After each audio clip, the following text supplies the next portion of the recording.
Bright Horizons parenting podcast just for ages 0 to 8. Get the advice you need from our own early childhood experts, Rachel Robertson and Claire Goss, and make the most out of every chance to teach, play, and love. Math is everywhere. We're constantly adding, subtracting, measuring, and counting. It's a big part of our everyday life. So it's important to introduce these skills at an early age. But how do we make mathematical concepts easy to understand and exciting to learn? In this replay episode featuring our early childhood experts, Rachel Robertson and Ruth Fidino, we revisit simple ways to get your child started with math.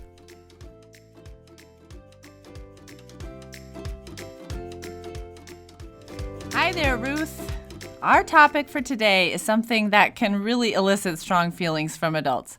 There's some that love it, many hate it, but we all need it. Oh, my lands, Rachel, that sounds like a riddle. Yeah, I think people certainly feel like it is a big riddle because we're going to talk about math and what kind of mathematical development occurs in the earliest years. What's important, and I promise, easy ways to include math in everyday life experiences. Oh, that's going to be a really useful discussion, but I'm going to guess that some people who are listening are already starting to feel a little bit of math anxiety. Yeah, fair point. So let's start there, in fact, because adult math anxiety can really impact children's confidence and eventual competence in math. Yeah, and nobody really wants to pass math anxiety on to their kids, so it must be happening unconsciously. What can we do to prevent our anxiety being passed on to our children? Well, an adult's math anxiety is passed on in how they react to math and the things they say. I can just hear people I've heard, maybe even myself, saying things like, "I'm not good at math," or "math makes me really anxious."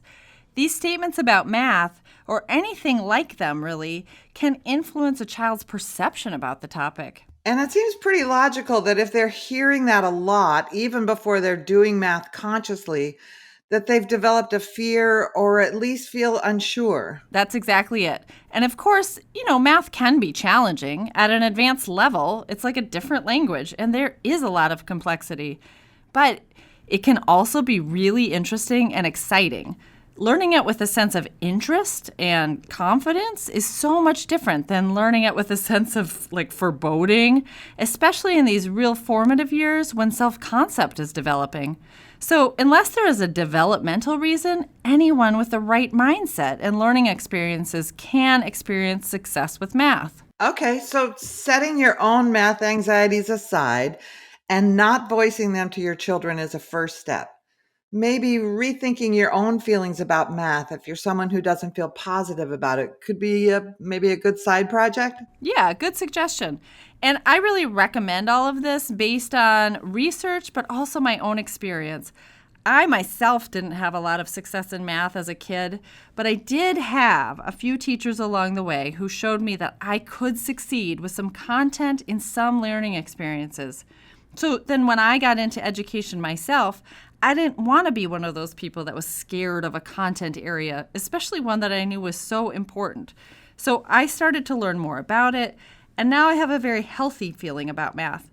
I don't get it all, and I probably never will, but I'm confident that I could get more of it if I put the effort into it, and that's what we want children to feel like. That's a great example of how mindset and experiences can work together. That's a good takeaway for parents listening.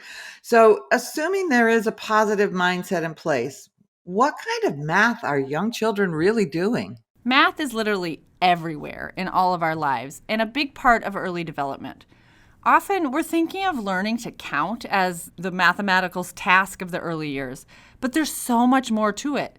I'd actually really like to stress that point because I know academics is a source of concern for many parents, and they're looking for tangible proof, like their child being able to count. Counting is an important math skill, and it is a way that children can demonstrate the order of numbers. What is most important for children to understand is the bigger concept of numbers and what they stand for. This is different and way more comprehensive than just being able to count from 1 to 10, which is often just a result of memorization, not true understanding. And even when they do understand it, counting is only part of what's needed to fully get the concept of quantity. Yeah, I think that's right. Since counting is such an obvious math skill, it gets a lot of focus. Beyond counting, Rachel, what else is part of the bigger concept? It's not as hard as it may sound. When children are learning to count, we should be sure they are really counting items versus just reciting numbers. Ask them questions like, how many plates do we need at the dinner table? How many books should we read tonight? How many shoes are in your closet? Things like that. This builds an understanding of quantity and the idea of what each number stands for and that it's fixed no matter what you're counting. If you're counting shoes, if you're counting books, if you're counting plates, 2 is 2. Something we talk about a lot is one-to-one correspondence, meaning one count or number per item. So if you have 5 napkins, you get 1 number per napkin. If you have 5 children, you have 1 number per child. Another interesting concept is the Cardinality Principle, knowing that the last number you count is equal to the quantity. For example, if I do have 5 napkins and I've counted to 5, that actually is the quantity I have. And then order, shape, size, etc. does not impact quantity. That's a lot to learn. That's also really interesting. And it also sounds really sophisticated. When you explain it, I can see how important that all is, but I don't think it's what many of us think of right away when they think of math for young kids. Yeah, I mean, early learning is incredibly sophisticated. The brain is making millions of connections and figuring out how literally everything works.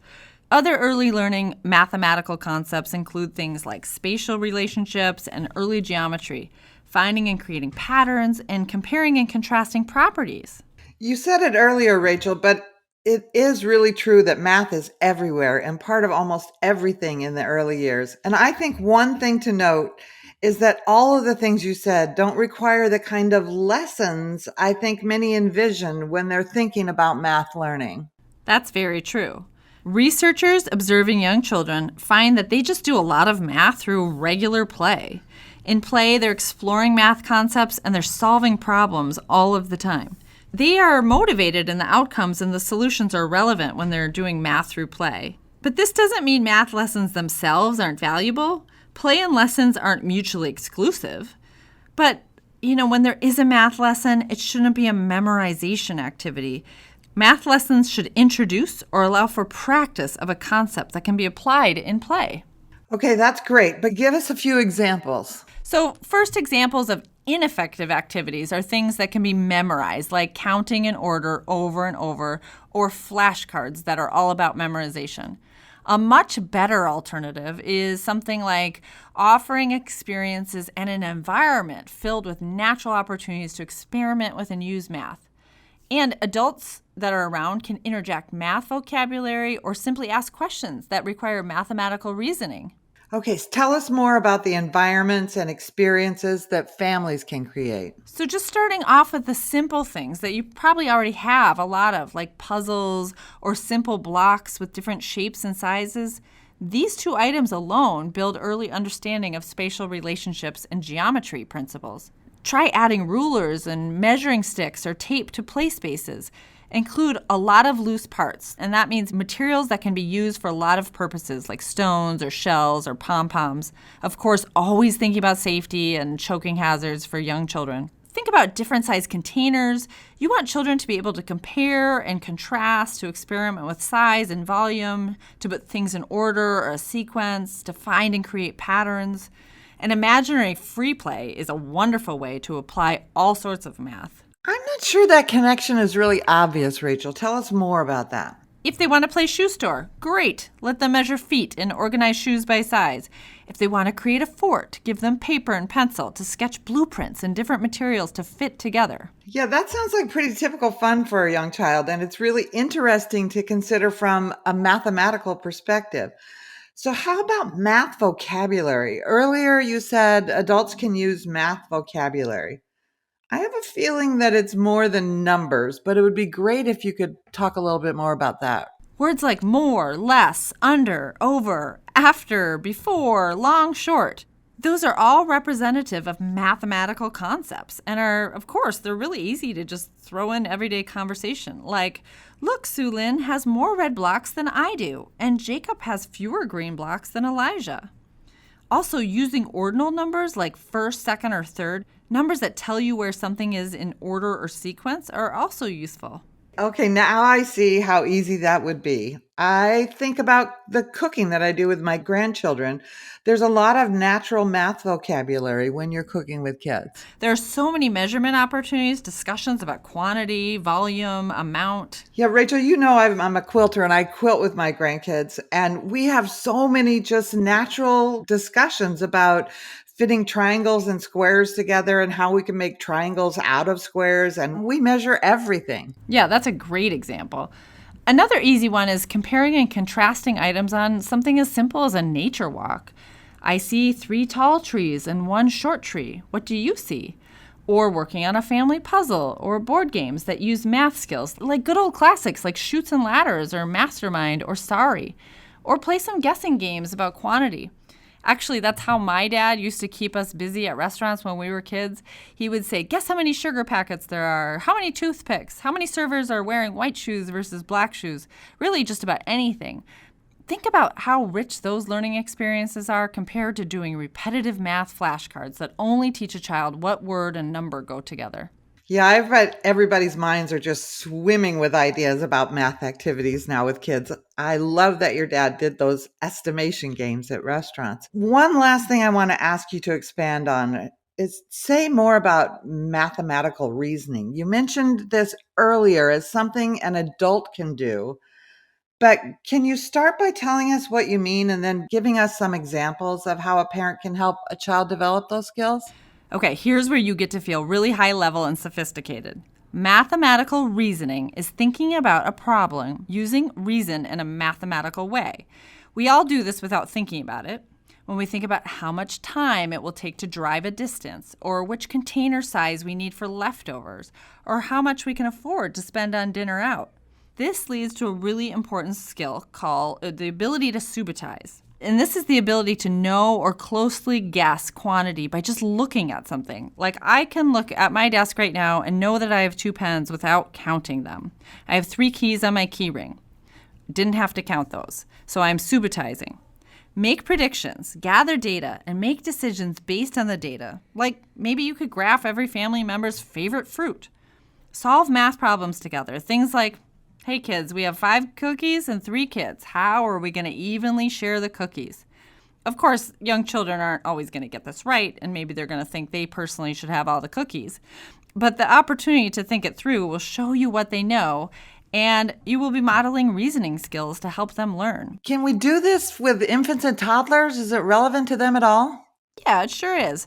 They're not going to have a chance at solving the cookie conundrum, of course, but they can understand concepts like more or less, now or later, and they can start working on shapes, patterns, and spatial relationships. It seems so obvious when we talk it through, Rachel, but we both know that many school districts or private schools do kindergarten readiness assessments or entrance testings, and parents worry about proving their own child's proficiency. That is an important question you raise. The readiness assessments aren't meant to inspire a lot of boring memorization lessons, but they often do. A really good thing to keep in mind is that what's on the assessment should be an outcome of rich learning experiences, not the only goal of learning. Parents should feel really reassured that when they infuse math into daily activities that are so much more meaningful, children will learn all they need to know to get ready for kindergarten and more. Their child will not just learn content, but they'll be able to apply it, and they'll be excited about learning. They'll get rid of all that math anxiety and look forward to it.